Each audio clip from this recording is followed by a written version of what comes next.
picks wider holes in the ripped vinyl chairs. She's hoping to catch her friend stopping by the coffee shop in nostalgia or apology. It would be very like her friend, except, of course, it isn't. She calls the wife again. No answer, and then months later, the number is changed. She stops by the apartment, and the doorman is always apologetic, sympathetic, if embarrassed. Eventually, her friend has moved. The doorman is clearly relieved. He's all but washing his hands of her. The white gloves move imperceptibly. The doorman thinks, he heard from another tenant, that the friend and her wife moved uptown. During the school holiday concert, her ex tells her, he heard from a co-op cashier, that the friend and her wife moved to a small Midwestern town. He has dyed his gray hair a dark, obvious brown, and his terrible beige pants match the terrible beige chairs, and with sudden tenderness, she wishes they were still married. The butcher tells her, he heard from another customer, that the friend and her wife moved to a suburb of the city. She has not asked the butcher to volunteer this information.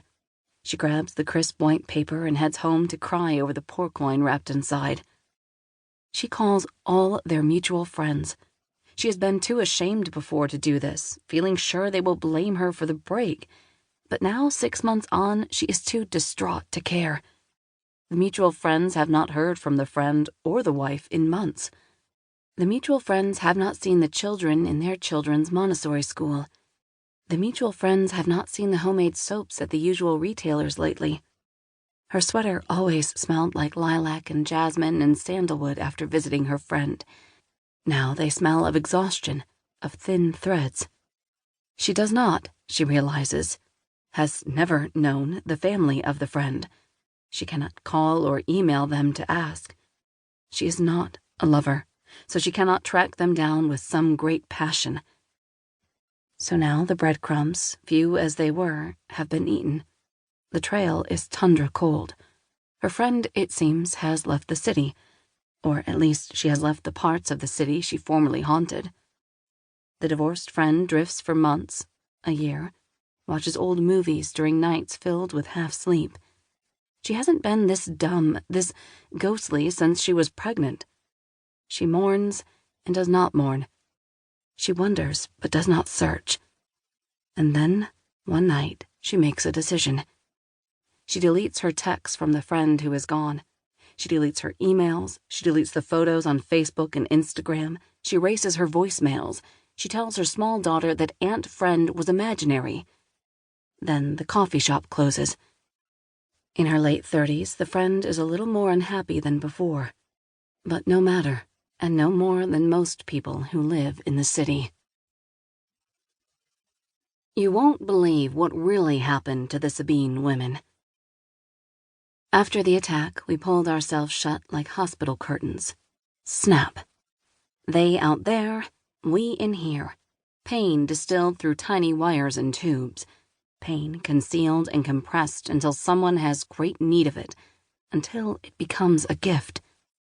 History will tell you we made quick peace with our rapists, bore them children, married them.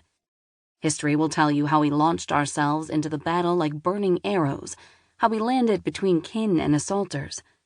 History will tell you we united Rome. History likes to lie about women. What really happened was this. When we saw our men at war, we almost went out like candles.